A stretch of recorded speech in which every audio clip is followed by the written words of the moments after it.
Студентите и администрацијата на Штипскиот универзитет Гоце Делчев денеска учеа како да ја сузбијат корупцијата во високообразовните институции.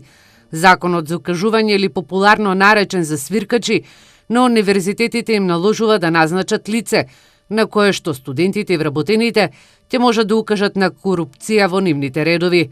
Универзитетскиот професор Миша Докмановиќ од Скопскиот универзитет Свети Кирил и Методи вели дека законот овозможува да бидат заштитени свиркачите во самата институција. Овој закон му возможува да изврши заштитено внатрешно пријавување. Значи тој би можел кај овластеното лице во институцијата, значи тоа не мора да биде само универзитет, тоа може да биде орган на локалната управа, министерство, полиција и така натаму.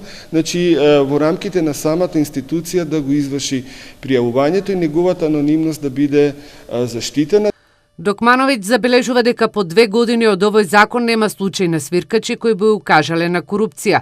Причината ја гледа во недоволната информираност на граѓаните за законот. Ниту еден пријавен случај на корупција нема пријавено и во Државната комисија, покажуваат податоците. До сега нема ниту еден формално пријавен случај. Значи, наш гостин денеска тука и представник на Државната комисија за спречување на корупцијата, кој што точно работи на заштитата на укажувачи. Има годишен извештај кој што се објавува, меѓутоа до сега немаме ниту еден случај. Пред 2 години Докмановиќ работил на истражување на перцепцијата на корупција кај студентите. Најголем дел од нив сметаат дека корупцијата е тоа што професорите бараат да им се купи учебникот. Потешки форми на корупција на универзитетите се плаќање на испит под рака или барање на сексуални услуги од студентите.